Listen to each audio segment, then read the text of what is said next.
आप अंग्रेजी दवाओं से परेशान हैं या फिर रोगों से परेशान होकर संसार से उठ जाना चाहते हैं? उठ जाने से पहले नाड़ी वैद्य क्या क्लब ट्राइए और अपने सभी रोगों का आयुर्वेद में सही समाधान पाइए। साथियों, इस वीडियो को ज़्यादा से ज़्यादा लाइक करें, कमेंट करें, शेयर करें और चैनल को सब्सक्राइब करना ना भूलें। आचार्य जी के बहुत ही सारगर्भित व्याख्यान को सुनकर अपने ज्ञान की वृद्धि कर रहे थे।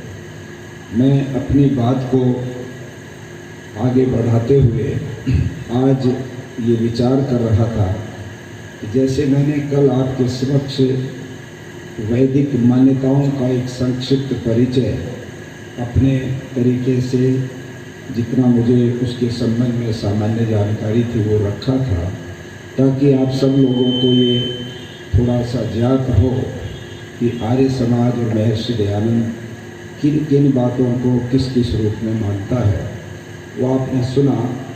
आज मेरे मन में ये विचार आया कि जिस आर्य समाज का ये उत्सव हो रहा है, इस आर्य समाज का महर्षि दयानंद ने जब नियम बनाए तो पहले 28 नियम बनाए थे, किंतु बाद में उन 28 नियमों में संशोधन करके उन्होंने 10 नियम रखे और उन 10 नियमों में जो 6वां नियम है वो आर्य समाज का प्रमुख उद्देश्य बताता है कि आर्य समाज में क्यों बना रहा है, इसका उद्देश्य क्या है, ये क्या करेगा। कई बार हम लोग आर्य समाज को एक सुधारवादी आंदोलन बोलते हैं, कई बार हम ये मानते हैं कि आर्य समाज का काम है कुछ लोगों की हम शराब छुड़वा दें, कुछ लोगों की हम बीड़ी सिगरेट छुड़वा दें, कुछ लोगों की और छोटी मोटी कुरीतियाँ जो है समाप्त करवा दें, इससे हमारा काम पूरा हो जाता है। किंतु यदि हम महर्षि दयानंद सरस्वती के इस मेन ऑब्जेक्ट को अगर थोड़ा सा खोलेंगे और इसको समझने का प्रयत्न करेंगे तो हमको मालूम पड़ेगा कि ऋषि दयानंद कई समाज सुधारक से भी और बहुत आगे एक आमूलचूल व्यवस्था परिवर्तन को अपने लक्ष्य में समाहित करके आर्य समाज की स्थापना कर रहे थे। महर्षि दयानंद के समक्ष भारत नहीं था, बल्कि पूरे विश्व के जो क्षेत्र है, पूरे विश्व का जो क्षितिज है, जहाँ जहाँ भी मानव इस संसार में है, और केवल मानव नहीं बल्कि अन्य प्राणी भी जहाँ जहाँ हैं, उन सब के उपकार करने के लिए, उन सब का एक प्रकार से कल्याण करने के लिए, उनकी भलाई के लिए उन्होंने ये सोचा था कि मैं एक प्रोग्राम संसार के लोगों के सामने रखूं जिसको केंद्रित करके लोग आगे बढ़ें और उसको मूर्त रूप दे करके दिखाएं, ताकि पूरे संसार को हम उस रास्ते पर ला सकें। मैंने जो मंत्र भी बोला, हम प्राय अपने जब आर्य समाज के सत्संग होते हैं तो उसमें हम अपना ये मंत्र भी दोहराते हैं, हमारा नारा किरणवंतो विश्वमार्य। क्या केवल इतना कहने से विश्वमार्य हो जाता है? नहीं होता। दुनिया के 750 करोड़ लोग जिनकी अलग अलग तरीके की रहना सहना है, अलग अलग भाषाएं हैं, अलग अलग खान पान है। दक्षिण अफ्रीका के जंगलों में रहने वाले जूलू जाति के लोग, उनकी मान्यताएं और परंपराएं आप देखेंगे तो आश्चर्य में पड़ जाएंगे। और हमारे इस देश के अंदर एक जाति है जिसके 35 लोग हैं, 35 पीपल, और वो 35 लोगों की प्रजाति भारत सरकार सुरक्षित किए है कि ये भी मालूम पड़े कि भारत में विभिन्न प्रकार के लोग कैसे यहाँ रहते हैं। उन 35 लोगों को लोग देखने नहीं जाते, वे लोग इन लोगों को पसंद नहीं करते, बल्कि ये जब आते हैं तो छिप जाते हैं, किन्हीं से बात करना भी वो पसंद नहीं करते हैं। ऐसी किस्म के इस पूरे मानव समाज को हम जब अपने उस एजेंडे के ऊपर देखते हैं, प्रमुख रूप से उसको केंद्रित करके ऋषि दयानंद की विचारधारा को देखते हैं, तो हमको फिर ऋषि दयानंद का जो आर्य समाज का जो मुख्य उद्देश्य का जो लिखा हुआ है उसकी समीक्षा करने की जरूरत है। मैं एक बार हॉलैंड गया हुआ था और हॉलैंड में आर्य समाज आसन, उसको आसन आर्य समाज बोलते हैं, अर्थात Arya Samaj of Netherlands. Holland का एक नाम नीदरलैंड भी है। हॉलैंड नाम पड़ा, वहाँ फूलों की खेती होती है, हॉलैंड फूलों की धरती, और पूरी दुनिया में हॉलैंड से फूल जो है वो एक्सपोर्ट होते हैं बहुत ज़्यादा मात्रा में, किंतु नाम उसका नीदरलैंड भी है। तो उस आर्य समाज का नाम था, हेग में वो आर्य समाज है। मैं वहाँ पर गया हुआ था, वहाँ के आर्य समाज की कार्यकारिणी की बैठक हुई और मुझे उसमें बिठा लिया और कहने लगे आप भारत से आए हैं और आर्य समाज का ओरिजिन तो भारत में ही हुआ, भारत में ही आर्य समाज का सबसे अधिक प्रभाव रहा, इसलिए हम आपसे एक दो सलाह लेना चाहते हैं वो कहने लगे यहाँ की सरकार हमारे देश की हमें कुछ अनुदान राशि देना चाहती है, क्योंकि जो भी विभिन्न मतों के लोग यहाँ पर काम करते हैं, क्रिश्चियन भी हैं, इस्लाम को मानने वाले लोग भी हैं, और भी कई तरह की संस्थाएं हैं, हम भी उसमें अपने आप को प्रस्तुत करते हैं। तो वो लोग जब प्रोजेक्ट मांगते हैं तो उस प्रोजेक्ट में ये पूछते हैं आपकी संस्था का उद्देश्य क्या है। तो वो ये कहते हैं कि स्वामी दयानंद जी ने पहला जो नियम बनाया है वो बनाया कि सब सत्य विद्या और जो पदार्थ विद्या से जाने जाते हैं उन सबका आदि मूल परमेश्वर है। तो इसमें ऑब्जेक्ट तो नहीं पता लगा कि आर्य समाज का ऑब्जेक्ट है, ये तो सिद्धांत बता दिया कि हमने ईश्वर के ऊपर सारी चीज़ को केंद्रित कर रखा है। दूसरे नियम में भी ये नहीं पता लगता, उसमें ईश्वर के स्वरूप का वर्णन है। तीसरे नियम में भी ये नहीं पता लगता कि आर्य समाज का उद्देश्य क्या है। तो ये छठवें में जाके पता लगता है कि संसार का उपकार करना इस समाज का मुख्य उद्देश्य है। उद्देश्य तो बहुत व्यापक है, बहुत उदार है और बहुत ही एक तरह से वैश्विक है, यूनिवर्सल है। पूरे संसार का कल्याण करने का इसका उद्देश्य है। वहाँ कोई उस व्याख्या में ये नहीं है कि इसका नहीं करना और इसका करना, इस देश का उपकार करना और इस जाति का करना या इस धर्म का करना या इसका नहीं करना। वहाँ पर ऐसा कुछ भी नहीं। ऋषि दयानंद ने तो एक बहुत यूनिवर्सल एक सिद्धांत तय कर दिया, एक लक्ष्य बना दिया, संसार का उपकार करना इस समाज का मुख्य उद्देश्य है। तो वो पूछने लगे कि क्या हम इस छठे नियम को पहले नंबर पर लिख करके अपनी प्रोजेक्ट एप्लीकेशन लगा दें। तो ये एक टेक्निकल बात थी। मैंने उनसे निवेदन किया, ये आपको या मुझे अधिकार नहीं है कि स्वामी दयानंद जी ने जो क्रम बनाया है नियमों का उसको हम बदल सकें, किंतु यदि आपको अपना प्रोजेक्ट लगाना है कोई अनुदान लेने के लिए, कोई ग्रांट इन एड लेने के लिए, और वहाँ पर लिख सकते हैं कि हमारी संस्था का जो मेन ऑब्जेक्ट है वो ये है जो 10 नियमों में छठे नियम पर लिखा है, और उसको पहले बार आप उसकी एक्सप्लेन करके फिर 10 नियम लिख दो। इस प्रकार से आप अपना प्रोजेक्ट दे सकते हैं, किंतु इस सीक्वेंस को बदलने का राइट ना आपको ना मुझे, हम इसमें चेंज नहीं कर सकते। यहाँ पर कहने का मेरा मतलब ये है कि 10 के 10 नियमों में छठा जो नियम है वो आर्य समाज के उद्देश्य को बताता है। और महर्षि दयानंद कितने दूरदर्शी थे जब उन्होंने इसको लिखा कि संसार का उपकार करना इस समाज का मुख्य उद्देश्य है। अगर इतना ही छोड़ देते तो दयानंद के बाद हम जो उनके अनुयायी थे या हमसे पूर्व में जो महापुरुष हुए, हमारे आर्य समाज के कर्णधार हुए, वो अपने अपने तरीके से कैसे उस कल्याण की, उस उपकार की योजना बनाते, तय करते कि प्रायोरिटी क्या हो, कौन कौन सी प्राथमिकताएं कल्याण की हम बनाएं। तो उस समय कहीं ना कहीं मैं कुछ योजना देता, दूसरा कोई और कुछ योजना दे देता, और उसमें एक रूपता नहीं रह पाती। महर्षि दयानंद ने दूरदृष्टि अपनी रखते हुए स्पष्ट कर दिया, अर्थात क्या क्रम क्या बनाया, शारीरिक उन्नति, आत्मिक उन्नति और सामाजिक उन्नति। 3 फील्ड ऋषि दयानंद ने आर्य समाज के सामने रख दिए कि उपकार करना तो उद्देश्य है, किंतु प्राथमिकता है पहले शारीरिक उन्नति हो। अब आप सोचिए कि शरीर की उन्नति के पीछे दयानंद का क्या दृष्टिकोण है। यदि शरीर उन्नत नहीं हो, यदि ये शरीर न हो, तो इस शरीर के भीतर जो चेतन आत्मा है उसका स्वरूप गायब हो जाएगा। आत्मा की पहचान शरीर से होती है।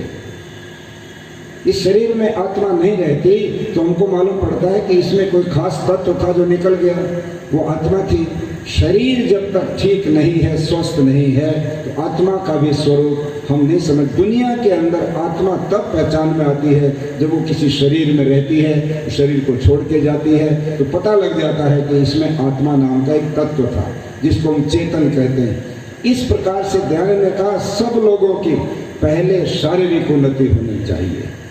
और प्रश्न उठता है शारीरिक उन्नति कैसे होती है किसी व्यक्ति की, कौन सी ऐसी जरूरतें हैं जो शारीरिक उन्नति के लिए हर आदमी को चाहिए। हम प्राय आज तो यही कहेंगे, क्योंकि हम सब लोग तो ठीक ठाक हैं, कि शरीर और अच्छा बन जाए तो सुबह उठ करके व्यायाम करें, योगाभ्यास करें, आसन प्राणायाम करें, दौड़ लगाएं, दंड बैठक करें, कुश्ती करें और सारी चीज़ें करें। स्वास्थ्य अच्छा होगा, अच्छा भोजन करें, बढ़िया से बढ़िया खुराक खाएं। किंतु यहाँ पर ऋषि दयानंद की जो अप्रोच है वो केवल इतनी नहीं है कि सामान्य कि आप दंड बैठक लगा लें और इस तरह से व्यायाम कर लें तो आपके शरीर की उन्नति हो जाएगी। यहाँ पर मूल रूप से दयानंद का जो चिंतन है पूरे विश्व के लोगों के लिए, वो कहते हैं शरीर के लिए जो बेसिक आवश्यकता है, जो मौलिक आवश्यकता है, वो प्रत्येक इंसान को इस धरती के ऊपर प्राप्त होनी चाहिए। और उस बात को महर्षि दयानंद की बहुत सारी घटनाओं में देखते हैं हम, और वेद के बहुत सारे मंत्रों में देखते हैं हम, और हमारी सारी प्रक्रियाओं में देखते हैं हम कि हम जहाँ हर जगह किसी न किसी रूप में उन बेसिक आवश्यकताओं को जो एक मनुष्य की शारीरिक उन्नति के लिए आवश्यक है, उनको कहीं ना कहीं पढ़ते रहते हैं। हम हवन करते हैं तो हम बोलेंगे भूखा प्यासा पड़ा पड़ोसी, तूने रोटी खाई तो क्या। एक बात है सामान्य सी, मनुष्य को यदि भोजन ना मिले तो उसका शरीर कैसे जीवित रहेगा, कैसे सुरक्षित रहेगा। आज दुनिया के अंदर भूखमरी सबसे बड़ी समस्या है। आज दुनिया के अंदर जो अभाव है वो सबसे बड़ी समस्या है। करोड़ों करोड़ों लोग हैं जिनको रोटी नहीं मिलती, करोड़ों करोड़ों लोग हैं जिनको कपड़ा नहीं मिलता, करोड़ों करोड़ों लोग हैं जिनको दवाई नहीं मिलती, वो बिना दवाई के मर जाते हैं, दम तोड़ जाते हैं। करोड़ों लोग हैं पढ़ नहीं पाते हैं, अनपढ़ रहते हैं, पशुवत रह जाते हैं। करोड़ों लोग हैं जिनको न्याय नहीं मिलता है। और इस प्रकार से जो मौलिक आवश्यकताएं किसी मनुष्य के, किसी व्यक्ति के शरीर की उन्नति के लिए आवश्यक है, ऋषि दयानंद कहते हैं आर्य समाज उस कार्य को अपने हाथ में लेगा जिससे पूरे विश्व के लोगों के सामने ऐसी कोई भी समस्या नहीं आए। आज मैं कई बार देखा करता हूँ, यहाँ पर रेल में जेब कतरा पकड़ा जाए तो उसको हवालात में बंद करते हैं, फिर हवालात के बाद कोर्ट में पेश करके उसको जुडिशियल कस्टडी में वहाँ पर भेज देते हैं, जेल में भेज देते हैं। और वहाँ पर उसको रोटी की गारंटी है, उसकी सुरक्षा की गारंटी है, उसको मकान की गारंटी है, उसको वहाँ पर बीमार हो जाए तो दवाई की गारंटी है। अभी वो चाहे उसके ऊपर सजा हुई है नहीं हुई है, उसके बावजूद भी उसकी पूरी की पूरी देखभाल वहाँ पर सरकार की तरफ से गारंटी से की जाती है, क्योंकि वो उसका इंसानी अधिकार है, वो उससे वंचित नहीं रह सकता, कितने बड़े से बड़ा अपराधी भी हो। आपने देखा पिछले दिनों बॉम्बे के अंदर जो कांड हुआ, और एक पाकिस्तान का एक व्यक्ति जो षड्यंत्र में शामिल होकर पकड़ा गया था, जिसको हम कसाब के नाम से जानते हैं, आपको मालूम है उसके ऊपर कितने करोड़ों रुपए खर्च हुए थे। यहाँ के कानून की भी इस प्रकार की व्याख्याएं बना रखी हैं कि अपराधी से अपराधी आदमी को भी आप रोटी से, उसके मकान से, उसके वस्त्र से, उसकी औषधि से और उसको न्याय से वंचित नहीं कर सकते। ये उसका फंडामेंटल राइट है, उसका एक प्रकार से मौलिक अधिकार है। और यूनाइटेड नेशंस में भी अगर आप जाएंगे तो यूनाइटेड नेशन में सस्टेनेबल डेवलपमेंट की जो योजना यूएनओ देता है, उसमें 17 ऐसे बिंदु हैं जिनमें ये भी एक बिंदु है कि दुनिया के हर इंसान को, हर व्यक्ति को ये मौलिक अधिकार है कि वो भूखा न रह सके, वो नंगा न रह सके, वो दवाई से वंचित न रह सके, वो पढ़ाई से वंचित न रह सके। इन सारी बातों की व्यवस्थाएं सारी दुनिया में किसी न किसी रूप में मिलती हैं। और महर्षि दयानंद सरस्वती ने भी शारीरिक उन्नति प्रथम लेकर के ये तय कर दिया था कि मनुष्य को जो भी जहाँ रहता है, कम से कम उसको सबसे पहले मौलिक आवश्यकताएं उसकी पूरी होनी चाहिए। हमारी वर्ण व्यवस्था का क्या स्वरूप है? हमारी वर्ण व्यवस्था में ब्राह्मण, क्षत्रिय, वैश्य और शूद्र 4 वर्णों में पूरी दुनिया बांटी जाती है। इनके अंदर कैटेगराइज कर दिया 4 कैटेगरीज। जो सबसे अच्छे विद्वान, बुद्धिमान, दिमाग के जो मास्टर हैं, वो सब के सब लोग एक कैटेगरी में है। जो सबसे शीर्षस्थ कैटेगरी है वो ब्राह्मण कहला देंगे। जहाँ ब्रह्म का ज्ञान है, ब्राह्मण का मतलब जिनके पास वो विद्या है, और उस विद्या को कोई भी व्यक्ति जिसको प्राप्त हो गई वो उसका उस कैटेगरी में आ जाएगा। आज का पढ़ाने वाला व्यक्ति या और जो बड़े बड़े दिमागवान लोग हैं, रिसर्चर्स हैं, जो साइंटिस्ट हैं, वैज्ञानिक हैं, सारे के सारे उसी वर्ण के लोग हैं। तो एक ये कैटेगरी है, उसके बाद दूसरी, उसके बाद तीसरी, और उसके बाद जो शूद्र है। किंतु आप ये देखिए वैदिक वर्ण व्यवस्था में अगर इसकी आप समीक्षा करेंगे तो वहाँ पर वैश्य को छोड़कर तीनों वर्णों की गारंटी, भोजन की, वस्त्र की, दवाई की, पढ़ाई की, न्याय की, शिक्षा की, सब की सब गारंटी राष्ट्र और समाज की होगी, ब्राह्मण की भी, क्षत्रिय की भी और शूद्र की भी। और आज भी, आज उसका रूप दूसरा है। आज नौकरी के माध्यम से उनका दायित्व लिया जाता है, किंतु वैदिक वर्ण व्यवस्था में इन तीनों वर्णों की कोई भी व्यक्तिगत जिम्मेदारी उनके ऊपर बोझ नहीं है। उनके बच्चों की पढ़ाई राष्ट्र कराएगा, उनकी दवाई राष्ट्र की जिम्मेदारी होगी, उनका भरण पोषण राष्ट्र की जिम्मेदारी होगी, उनके रहने का मकान राष्ट्र उनको प्राप्त कराएगा। तीनों वर्ण इस प्रकार से जब होंगे, केवल एक वैश्य होगा तो सारे उत्पादन के साधनों पर अपनी शक्ति लगाकर, बुद्धि लगाकर देश के तीनों वर्णों के लिए और अपने लिए भी सारे के सारे संसाधन पैदा करके और उनको उनसे मुक्त कर देगा। राष्ट्र उस वैश्य के बीच में संवाद होगा और वो सारा तंत्र इस तरह से चलेगा। ये जो व्यवस्था थी तो एक भी व्यक्ति ऐसा नहीं होता था समाज का जिसको इन मौलिक आवश्यकताओं से वंचित होना पड़े। ऋषि दयानंद कहते हैं कि संसार का उपकार करना है और सबकी शारीरिक उन्नति करनी है। मुझे दयानंद की वो घटना कई बार लगता था कि अति संयुक्त में शायद ये किसी ने लिखी होगी, क्योंकि ऋषि दयानंद ने अपनी जीवनी स्वयं नहीं लिखी। आत्मकथा का उनका थोड़ा सा वर्णन कहीं आता है, एक आध बार पढ़ने को मिलता है, छोटी सी एक पुस्तिका, किंतु जीवनी तो लेखकों ने लिखी है। और जब उनकी ये घटना मैंने पढ़ी कि गंगा के किनारे पर एक दिन वो रात को समाधि में थे, बैठे हुए थे और लगभग रात के आधी रात के बाद का समय रहा होगा, एक युवती हाथ में कुछ सामान लेकर के उनके सामने से आई और जब सूखे पत्ते पेड़ों के थे उनके ऊपर उसके पैर पड़ रहे थे तो कुछ आवाज़ आ रही थी पत्तों की, और वो आगे से जब निकल गई तो स्वामी दयानंद जी की तंद्रा, उनकी साधना, जब ध्यान था थोड़ा सा भंग हो गया। उन्होंने देखा कि आवाज़ किस चीज़ की है, आँख खोल करके देखा तो एक महिला जा रही, युवती जा रही है।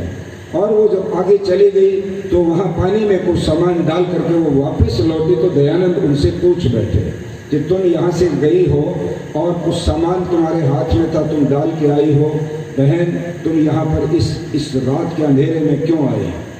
कौन सी ऐसी इस समय तुम्हें जरूरत पड़ गई थी कि इस रात के अंधेरे को चीर करके तुम यहाँ पर आ गई? ये वीरान एक तरह से बीहड़ जंगल है, यहाँ पर ऐसा एकांत है, जंगली जानवर भी यहाँ आ सकते हैं, आपको यहाँ क्यों आना पड़ा? उस बहन ने सामान्य रूप से कहा, ओ साधु, आपको इन चीज़ों से क्या लेना देना है? ये दुनिया तो दुखों का घर है, हम तो गृहस्थ लोग हैं, हम दुनियादारी के लोग हैं, आपने तो भगवान से सीधा अपना संबंध बना लिया है, आप ईश्वर की भक्ति करो, ये दुनिया के दुखों में तुम क्यों अपने आप को लगाते हो? उस समय दयानंद ने कहा था कि नहीं, ये बात नहीं हो सकती, मैं जानना चाहता हूँ कि आपको कौन सी ऐसी तकलीफ और दुख आ गया था जो रात में आपको यहाँ पर आना पड़ा। तब वो महिला बताती है कि मैं एक विधवा हूँ, मेरे घर में केवल एक छोटा बच्चा था 2 वर्ष का, जो दवाई की कमी से मर गया था, और उस बच्चे को लेकर मैं दिन में उसको अंत्येष्टि या उसको कहीं इस तरह से पानी में बहा नहीं सकती थी, क्योंकि मेरे पास उसको उसके ऊपर डालने के लिए कफन का कोई टुकड़ा नहीं था। मैंने ये सोचा था कि दिन में अपने जिगर के टुकड़े को अगर बिना कफन में लेके जाऊंगी तो ये संसार के लोग क्या कहेंगे कि बड़ी अभागी औरत है, अपने बच्चे को आखिरी वक्त 2 गज ये कपड़ा भी नहीं दे पाई। इस बात की शर्म के मारे मैं रुकी रही और मैंने अपनी साड़ी चीर करके उसका कफन पहनाया और उसको डाल करके जा रही हूँ, ये कपड़ा वापस ले आई हूँ, इसको सीलूंगी और वो साड़ी में ओढ़ लूँगी। जब ये मैंने पढ़ी बात तो मुझे लगा कि अतिशयोक्ति में शायद ये बात लिखी होगी। ऐसा कैसे होता होगा कि कोई महिला अपने बच्चे के लिए अपनी साड़ी को काट करके या फाड़ करके उसका कफन बना ले और उसको डाल करके वापस ले जाके उसको ओढ़ ले। किंतु इस बात की पुष्टि मुझे उस दिन हुई, इस देश के पूर्व प्रधानमंत्री चौधरी चरण सिंह, जो आर्य समाज के आदमी थे, उन्होंने बहुत बड़ी 1 लाख लोगों की सभा में एक व्याख्यान दिया और बताने लगे, बोलते बोलते उनका गला भर गया था। उस दिन रुआसा हो गए थे, जैसे आचार्य श्रोत्रिय जी कई बार भावुक हो जाते हैं बोलते हुए, दयानंद का नाम आते हैं उनकी जुबान पर। वो चौधरी चरण सिंह कहते, जब मैं प्रधानमंत्री बना था 2-4 महीने के लिए, तो सुबह सुबह मेरे ऑफिसर देश के तमाम अखबारों की जो डॉक्यूमेंटेशन होती है, कटिंग होती है, क्लिपिंग, वो मेरे सामने फाइल ला करके रखते थे कि आज देश के अखबारों में क्या छपा है। तो मैंने देखा एक खबर छपी हुई थी कि उड़ीसा के कालाहांडी इलाके के अंदर वहाँ पर एक जो है मौत हो गई है बिना भोजन के मौत हो गई। और ऐसी खबरें प्राय कालाहांडी से आती रहती हैं। इस तरह का भी जब पढ़ा तो कहते मेरी टकटकी उसी खबर पर टिक करके रह गई और अखबार मैंने नहीं देखे।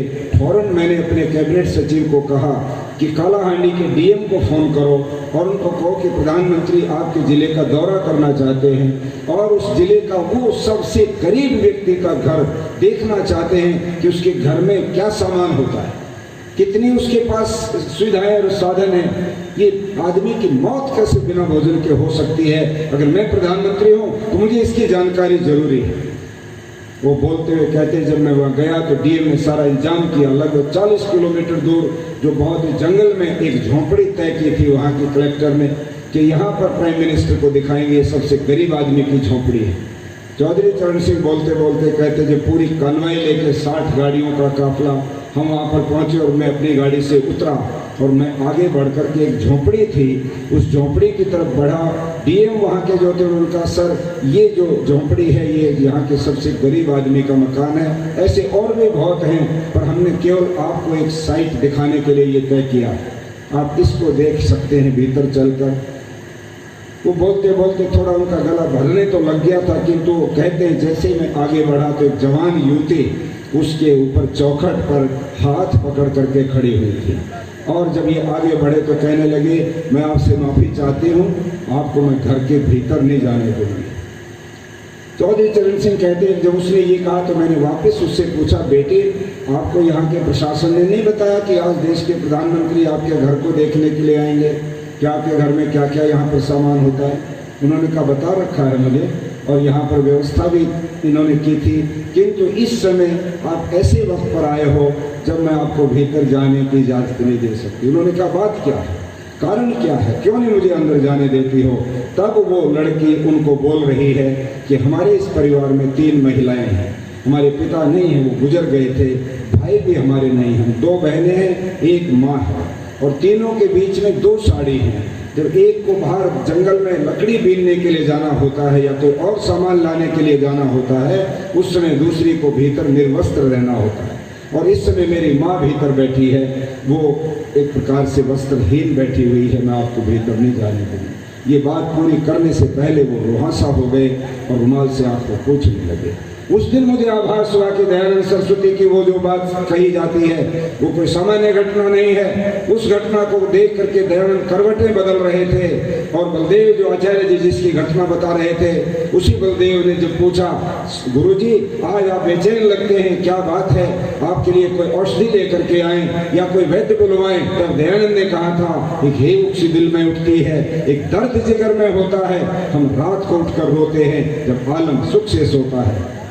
बलदेव ये तो लोगों की जो गरीबी है, लोगों की जो बदनसीबी है, ये इस प्रकार की अवस्था है, ये मैं देख करके परेशान हूँ। महर्षि दयानंद ने पूरे विश्व के लोगों के लिए रोटी, कपड़ा, मकान, दवाई, पढ़ाई, न्याय इनको प्राप्त करने के लिए शारीरिक उन्नति का आधार घोषित किया, आधार बनाया। इसके बिना शारीरिक उन्नति नहीं हो सकती, परंतु ये होगी कैसे? 2 नेता एक साथ पैदा हुए, एक तरफ ऋषि दयानंद, दूसरी तरफ कार्ल मार्क्स, जिसने कम्युनिज्म को आधार बनाया। और दोनों की प्रतिभा को जब हम नापते हैं तो अद्भुत जमीन और आसमान का अंतर है दोनों की प्रतिभा। ऋषि दयानंद ने जब उनका भाषण हो रहा था बनारस में और वहां पर वहां के डिप्टी कलेक्टर राजा जयकृष्ण दास सामने श्रोताओं में बैठे थे और भाषण सुना, दयानंद की सिंह गर्जना सुनी, उनके अकाट्य तर्क सुने, तो भाषण के बाद राजा जयकृष्ण दास ने आकर कहा महाराज आपका भाषण इतने ऊंचे स्तर का है ये तो हम भी पूरा याद नहीं रख सकते और जो लोग यहाँ नहीं सुन रहे हैं वो तो पूरी तरह से वंचित रह जाएंगे। मेरी आपसे प्रार्थना है आप अपने इन व्याख्यानों को लिपिबद्ध करवाओ, आप लिखित करवाओ। जब ये बात कही तो स्वामी जी ने सीधा सा सरल उत्तर दिया कि मेरे पास तो कोई लेखक नहीं है, मैं इसको लिखवाऊं कैसे का, मैं तो प्रचार में रहता हूँ। उन्होंने कहा लेखक मैं आपको उपलब्ध कराता हूँ। चंद्रशेखर शर्मा नाम के एक लेखक वहाँ के राजा जयकृष्ण दास जो डिप्टी कलेक्टर थे, मुरादाबाद के रहने वाले थे, उन्होंने उपलब्ध कराया और स्वामी दयानंद जी ने सत्याग्रह प्रकाश लिखवाना शुरू किया। स्वामी दयानंद सत्यार्थ प्रकाश किसी कमरे में बैठकर एक रिसर्च करने वाले, पीएचडी करने वाले किसी ऐसे स्टूडेंट की तरह से थीसिस नहीं लिखा जो अपने कमरे में कितनी ही जो रेफरेंस बुक होती है उनको फैला लेता है और उसके रेफरेंस लेकर के अपने पीएचडी के सब्जेक्ट के अनुकूल उदाहरण लेकर के उसमें लिखता जाता है और बाद में बिब्लियोग्राफी लिख देता है। ऐसे सत्यार्थ प्रकाश नहीं लिखा उन्होंने। जो उनके भीतर कंठस्थ था वो लिखवाते चले गए और लिखते लिखते सारा सत्यार्थ प्रकाश लगभग 500 पृष्ठ का, आप जानते कितने दिन में लिखा ऋषि दयानंद? 3.5 महीने के अंदर सत्यार्थ प्रकाश लिख करके उन्होंने तैयार कर दिया, जिसमें लगभग 1577 ऐसे श्लोक और मंत्र हैं जो मनुस्मृति के हैं और बहुत सारे जो उपनिषदों के हैं, दर्शनों के और वेद के मंत्र उसमें बहुत सारे हैं और 100 तो आयत हैं जिनको ऋषि दयानंद ने कोट किया हुआ है। उनके यहाँ के बिहार के बक्सर के एक उनके शिष्य थे जो इस्लाम को मानने वाले थे। स्वामी जी ने उनको बुलवाया क्योंकि वो उर्दू और अरबी नहीं जानते थे और उनसे उन आयतों के बाकायदा अर्थ लेकर के उनका उदाहरण दिया कि इस पर अगर हमारे इस्लाम के बंधु इन चीजों को देख करके और इनसे हट करके सत्य की तरफ अगर आएंगे तो मानवता का कितना बड़ा उपकार होगा। दयानंद की इस प्रतिभा को जब हम देखते हैं हम लोगों को लगता है वास्तव में कितना अद्भुत उनके पास ज्ञान रहा होगा। हजारों पुस्तकें पढ़ने के बाद जो उनके माइंड में एक कंप्यूटर में फीड था मैटर, उसको वो एक तरह से एक्सप्लेन करते चले गए, प्रश्न उत्तर में लिखवाया। किंतु दूसरी तरफ कार्ल मार्क्स है, जर्मनी के अंदर रहता कार्ल मार्क्स लिख रहा है किताब। उसकी किताब पता कितने दिन में तैयार हुई, जिसको आप सब लोग जानते हैं, दास कैपिटल जिसने लिखी है। कार्ल मार्क्स की किताब 34 वर्ष में जाके तैयार हुई, 3.5 महीने और 34 साल। और उसके अंदर एक सब्जेक्ट के ऊपर सिर्फ उसके ऊपर पूरा एक्सप्लेनेशन है, जिसमें केवल एक इकोनॉमिक पॉलिसी के ऊपर लिखा है या द्वंद्वात्मक भौतिकवाद के ऊपर लिखा है। ऋषि दयानंद के इस सत्यार्थ प्रकाश में तो विषय इतने हैं कि आप उनको पढ़ेंगे तो आपको मालूम पड़ेगा कि उनका नॉलेज कितना अपार था। सृष्टि उत्पत्ति से लेकर वेद और तमाम सारे विषयों को उन्होंने बहुत अच्छी प्रकार से खोला है। दुनिया के जितने मत संप्रदाय दुनिया भर में बने, भारत में कितने बहुत सारे छोटे छोटे कुकर मुद्दे की तरह से बनने वाले संगठन, उनकी सारी कौन सी असत्य बातें हैं, कौन सी गलत बातें, उनको क्यों नहीं लोग सुधार लेते, सारी बातें उन्होंने लिख मारी। इससे मैं कहता हूँ कि कम्युनिस्ट जो विचारधारा के लोग थे उन्होंने उन बातों को जो केवल भौतिक उन्नति तक सीमित थे उनको दुनिया में फैलाकर लगभग 40 देशों के अंदर अपनी व्यवस्था को फैलाया। और हम लोग केवल सुधारवादी आंदोलन तक रहकर आज इस बात के लिए हम असहाय महसूस करते हैं कि हमारी बात को लोग सुनते नहीं, हमारी बात को लोग पीछे मानते। जबकि मैं ये मानता हूँ कि एनसाइक्लोपीडिया ऑफ लंदन जो दुनिया की सबसे बड़ी आज के जमाने की सबसे प्रामाणिक एनसाइक्लोपीडिया माना जाता है, आज से लगभग 20 वर्ष पहले मैंने वो एनसाइक्लोपीडिया खरीदा था। उसके 25 वॉल्यूम मैंने लिए, 20,000 रुपये उस समय उसकी कीमत रही थी। आज तो शायद 1 लाख रुपए में भी नहीं मिलेगा, जो पूरे वर्ल्ड की नॉलेज की सब चीजें उसमें इंफॉर्मेशन होती। वहां पर लिखा जाता है कि which book is the oldest book of this world, इस दुनिया की सबसे पुरानी किताब कौन सी है? एनसाइक्लोपीडिया जो हमने नहीं लिखा, जो किसी आर्य समाज की प्रेस में नहीं छपा, वो कहते हैं Rigveda is the oldest book of this world. Rigveda सबसे पुरानी किताब है इस दुनिया की, और सबसे पुरानी होने के कारण से मैं ये मानता हूँ कि उसका जो नॉलेज है, उसी नॉलेज के बाद पूरी दुनिया के अंदर ये चीजें आई। और वो कितना पुराना है, देखो कितनी सिमिली कितनी अच्छी है। यद्यपि हम उसको सही नहीं मानते हैं, किंतु अपनी बात को पुष्टि के लिए उसको हम सराहते हैं। वेद तो आज से 1,97,08,53,121 वर्ष पहले आए, जब ये सृष्टि बनी उसके तुरंत बाद आ गए। किंतु वो कहता है कितना पुराना है ऋग्वेद, तो वो लिखता है 3000 BC, 3000 बिफोर क्राइस्ट, 3000 वर्ष पहले। ईसा मसीह 2021 वर्ष पहले आते हैं, और 3000 वर्ष अगर जोड़ दे उसमें तो back to the Isa Masih 5000 साल पहले तक ऋग्वेद था। इसका मतलब स्वामी दयानंद कहते हैं कि सृष्टि के आदि से लेकर वो महाभारत पर्यंत वेद का ज्ञान पूरी दुनिया में रहा था। ऋषि दयानंद की ये विचारधारा जो पूरे विश्व के लिए उन्होंने तय की थी, वो कहते शारीरिक उन्नति का लक्ष्य हम लोगों को रखना होगा। पूरी दुनिया में जो भी जिस अवस्था का व्यक्ति हो, गोरा है, काला है, वो स्त्री है या पुरुष है, वो गरीब है या अमीर है, वो इस जाति में, उस जाति में, उस वर्ग में, उस मजहब में कहीं पैदा हुआ है। सब लोगों की उन्नति का जो बेस है वो हम लोगों को अपने हाथ में लेना होगा। ये शारीरिक उन्नति की बात है लोगों की। और इसके लिए क्या करना होगा? वेद का मंत्र आता है, ज्येष्ठासो एकनिष्ठासो। ये पूरा मंत्र है कि इस धरती के ऊपर ना कोई बड़ा है ना कोई छोटा है, सब इंसान इस धरती के ऊपर जो पैदा होते हैं, हम उन सबको एक परिवार के तौर पर मानकर उनको आगे बढ़ाने की बात करते हैं। इतना वैश्विक दृष्टिकोण दुनिया के किसी महापुरुष ने अपने जो संस्था बनाई उसके उद्देश्य में नहीं रखी। ये आर्य समाज की सबसे बड़ी, एक मैं कहता हूं दुनिया को चौंकाने वाली क्रांतिकारी घोषणा। हम दुनिया का विकास चाहते हैं, हम पूरी दुनिया का कल्याण चाहते हैं, उसका उपकार चाहते हैं। आओ मिलकर के हम इसको आगे बढ़ाएं। और इसलिए वेद का ये मंत्र ढूंढा, इंद्रम वर्धन्तो उत्तरय अपत्रो, अर्थात इंद्र की वृद्धि करते हुए, ऐश्वर्य धन साधन इनको संग्रह करते हुए, लोगों को धनवान और बढ़िया संपन्न बनाते हुए, सब लोगों को बराबर आगे बढ़ाते हुए, किरणवंतो विश्वमार्यम, सारी दुनिया के श्रेष्ठ लोग, उनको हम एकत्रित करते हुए आगे बढ़े। और क्या करें? जो लोग अभाव पैदा करने वाले हैं, जो लोग कृपण हैं, अरावण हैं, जिन लोगों के कारण से अभाव पैदा हो रहा है, जो संग्रह करके सारे साधनों के ऊपर बैठ गए हैं, उनको रास्ते से हटाकर सब साधनों को संसार के लोगों को उपलब्ध कराएं। ये एक योजना थी जो महर्षि दयानंद के सिद्धांत के अंदर पाई जाए। दूसरे नंबर पर वो कहते हैं आत्मिक उन्नति। पूरे संसार के लोगों की आत्मिक उन्नति आवश्यक है। क्यों? यदि ये बात नहीं कही जाए केवल शरीर से व्यक्ति उन्नत हो जाए, खाने पीने से शरीर बलिष्ठ हो जाएगा, साधन भी मिल गए, सब खाओ पियो मौज करे की संस्कृति अगर आएगी तो मनुष्य का तो लक्ष्य ही अधूरा रहेगा। और वेद का वो मंत्र है, अंधन तमय प्रविशन्ति ये अविद्याम उपासते। वे लोग अंधेरे में जाते हैं, ये यजुर्वेद का मंत्र है।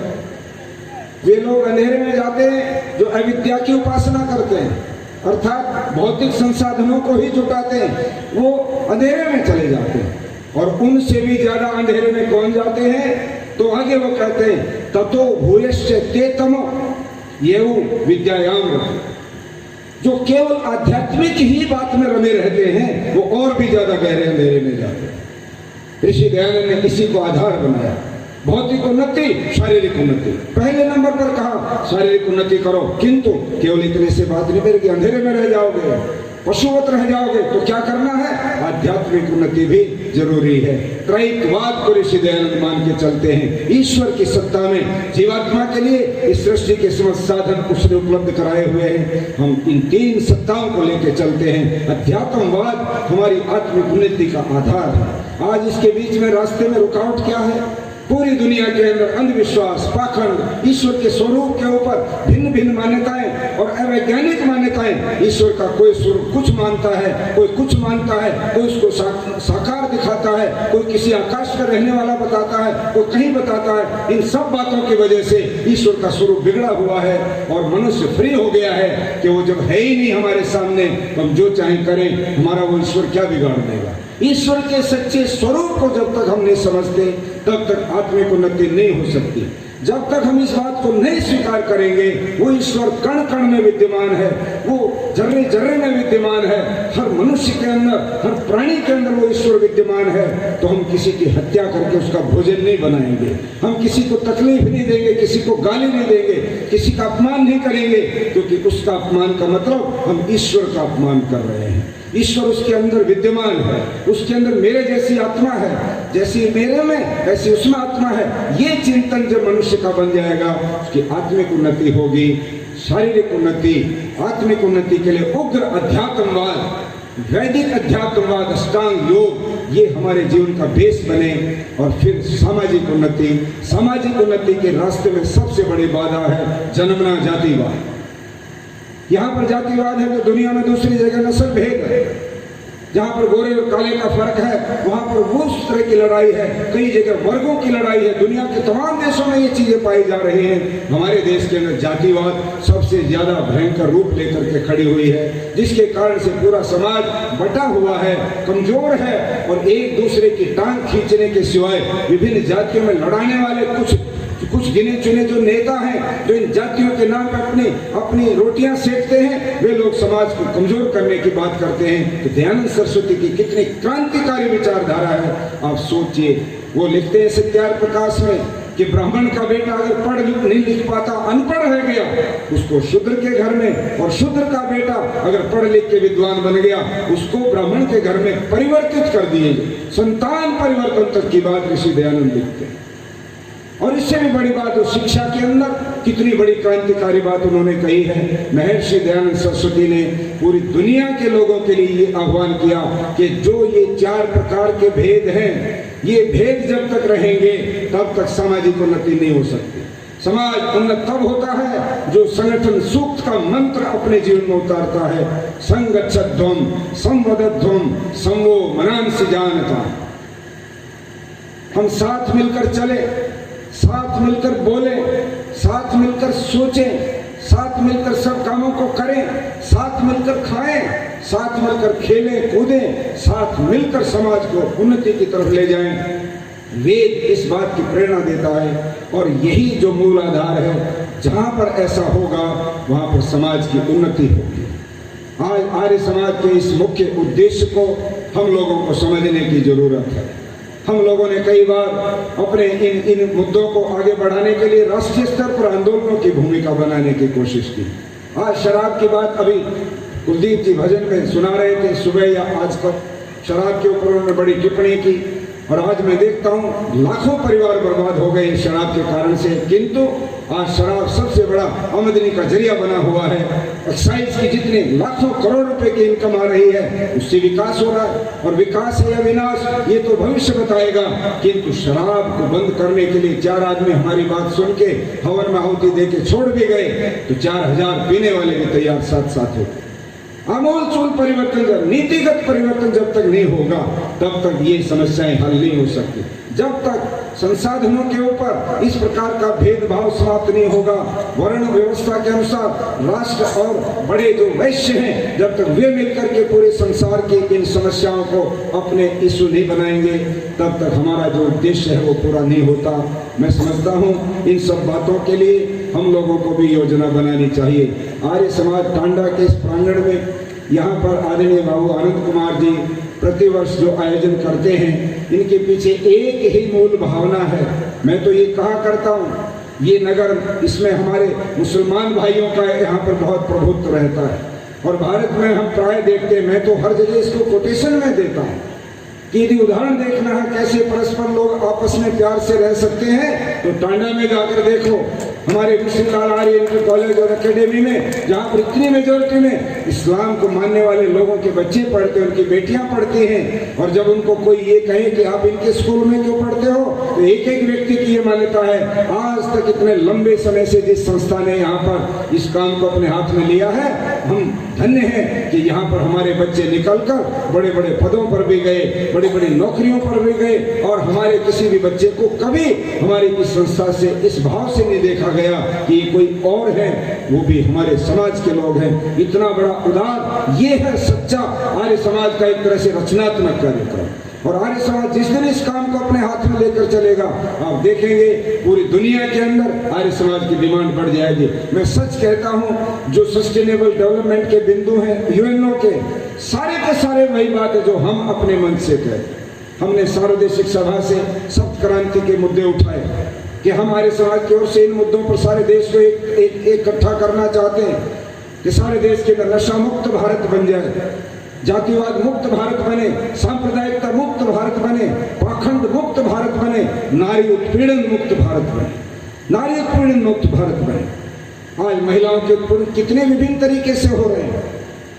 बेटी को माँ के पेट में भी पैदा होने से भी वंचित हम लोग अंधी मानसिकता के कारण से जब करते हैं, तो मुझे बताओ हमारा धर्म कहाँ ठहर जाता है? हमारा धर्म वही गायब हो जाता है जब हम अपने ही एक खून से बनी हुई एक बच्ची को, बिना खिली उस कली को पहले मुरझा करके समाप्त कर देते हैं। इस देश में आर्य समाज चाहता है कि महिलाओं पर, चाहे दहेज से, चाहे भ्रूण हत्या से, चाहे और डोमेस्टिक वायलेंस से, किसी भी प्रकार से अगर उसकी हिंसा होती है, उसके ऊपर अत्याचार होते हैं, बलात्कार की घटनाएं होती हैं, उनको हमको रोकने की जरूरत है। ये आर्य समाज का प्रोग्राम है। और इस नाते से ये सारे मुद्दे हमारे एक तरह से हम लेके चलते हैं। आर्य समाज का जो उद्देश्य है ये उद्देश्य के अनुरूप है। समाज की जब तक इन समस्याओं के गांव को ले लें, एक नगर को ले लें, जहां पर आपस में झगड़े झंझट ना हो, जहां पर नशे की आदत ना हो, जहां पर प्यार और प्रेम हो, जहां पर जात पात के नाम पर ऊंचा नीचा ना हो, जहां पर गरीब और अमीर के नाम पर गरीब भूखा ना मरे और अमीर इतना अमीर ना चला जाए कि वो किसी की परवाह ना करे, जिस समाज के अंदर ऐसा होता है वो समाज आर्य समाज होता है। आर्य समाज किसी भवन का नाम नहीं हुआ करता, समाज होता है मनुष्यों का समूह, और उस मनुष्यों के समूह को जब आर्य बना देते हैं, उनका आचरण श्रेष्ठ बना देते हैं, तब वो समाज आर्य समाज बन जाता है। भवन तो हम मीटिंग करने के लिए, सत्संग करने के लिए बनाते हैं, किंतु समाज की जो परिभाषा है, एक होता समाज, एक होता समझ। समझ होता है पशुओं का झुंड और समाज होता है बुद्धिमान विवेकशील मनुष्यों का समूह। ये जो समाज है मनुष्यों का, इसको आर्य बनाना और पूरे विश्व को आर्य बनाना, श्रेष्ठ बनाना, ये हमारा लक्ष्य है। और ये तब होगा जब हम उदार बन करके पूरे लोगों को इन बिंदुओं से जोड़ेंगे, उनके उपकार की बात उनके सामने रखेंगे और लोग उसको स्वीकार करेंगे। मैं अमेरिका में एक बार एक मीटिंग में हम बैठे थे, एक नौजवान मुझे मिला, वो कहने लगा जी मैंने यहाँ संस्था बना रखी है। मैंने कहा उसका नाम क्या है? कि नोबल सोसाइटी। Nobel society. मैंने कहा इसका हिंदी अनुवाद करो कि श्रेष्ठ समाज। मैंने कहा इसको और थोड़ा सा सुंदर शब्द में करो कि आर्य समाज। आर्य समाज में श्रेष्ठ समाज, श्रेष्ठ में नोबल सोसाइटी, नाम नोबल सोसाइटी हो गया। किंतु हम आर्य समाज जब कहते हैं तो आर्य समाज और नोबल सोसाइटी में कोई फर्क नहीं रह जाता। जो व्यक्ति सदाचारी है, जो व्यक्ति धर्मात्मा है, जो व्यक्ति परोपकारी है, जो व्यक्ति दूसरे के दुख सुख को अपना दुख सुख समझने की भावना रखता है और दूसरे को दुखी देख करके द्रवित हो जाना चाहता है, जो सबके उपकार में अपना विश्वास रखता है, वो आर्य है, वो श्रेष्ठ है, वो नोबल है। और उसको हम इस लंबे फोल्ड में धीरे धीरे जब हम शक्ति बनाएंगे, सारा आर्य बनेगा ये राष्ट्र, ये दुनिया आर्य बनेगी, तब सुख और शांति होगी, परस्पर प्यार और प्रेम होगा। आर्य समाज का यही मुख्य लक्ष्य है। और ये तीनों जो बातें इसमें महर्षि दयानंद ने लिखी हैं, मैंने इसलिए रखी कि हम इन पर केंद्रित करके सोचें। गांव-गांव में, मोहल्ले मोहल्ले में, माताओं में, बहनों में, सबके अंदर आर्य समाज की इकाइयां बनाना शुरू करें। और जब ये कार्यक्रम हुआ करे, बाबूजी की चिंता नहीं होनी चाहिए कि हमारे यहाँ पर संख्या क्यों नहीं होती। उस समय उमड़ पड़ना चाहिए नगर कि आर्य समाज का जलसा हो रहा है, जब मानव मात्र के उपकार की भाषा बोली जाती है, जहाँ सबके उपकार की योजना बनाई जाती है, जहाँ पर यज्ञ भी होता है तो लेकर के चिड़िया से और हाथी तक और सारे मनुष्यों के उपकार के लिए आहुति देकर पूरे नगर के वायुमंडल को शुद्ध बनाया जाता है, प्रदूषण को समाप्त किया जाता है। ऐसी समाज में जहाँ सबके लिए लाभ की बातें होती हो, वहां हम क्यों नहीं जाएंगे? मुझे किसी विचार का हो, उनको उमड़ उमड़ करके जब हम यहाँ आने के लिए आमंत्रित करेंगे, मैं दावे से कहता हूँ, मुझे विश्वास है अगर हम अपनी विचारधारा को और एक्सपेंड करेंगे। मुझे तो इस बात का आभास इसलिए भी हुआ, जब हम जुलूस निकालते थे और हम वहाँ पर बोलते थे तो हम लोगों की जो भावनाओं के अनुसार अपनी बात को आर्य समाज क्या मानता है वो रखते थे, तो लोग आश्चर्य करते थे कि इनकी भाषा में इतनी उदारता, इतना वैश्विक चिंतन, इतना यूनिवर्सल सोच इनके अंदर है। वास्तव में ये तो अद्भुत आर्य समाज है, हमने इसके बारे में इतना कभी नहीं सुना था। हम लोग अपनी बात बता नहीं पा रहे, उसको और अच्छे प्रकार से जब हम बताएंगे, लोग हमारे साथ जुड़ेंगे और सब जगह जब ये विचार होगा, वेद के मंत्र गूंजने लगेंगे, आर्य लोग बनते चले जाएंगे, तो हम और आप सारे मिलकर के कहेंगे, जो बोले सो अब है, वैदिक धर्म की जय। बालों की समस्या से क्यों हो परेशान? बच्चा खाए या जवान, सबका इलाज होगा एक समान। सिर दर्द और कब्ज होंगे 3 दिन में छूमंतर। न जादू न टोना, है केवल आयुर्वेदिक तंत्र। नाड़ी वैद्य हूं मैं, आयुर्वेद का कमाल देखना। ला इलाज हो कोई भी बीमारी, जड़ से होगा उसका इलाज देखना। कमजोरों के लिए बना दिया है ऐसा रसायन, खाकर उसको जीवन का आनंद देखना। YouTube पर जाकर सब्सक्राइब कीजिए नाड़ी वैद्य का क्लब।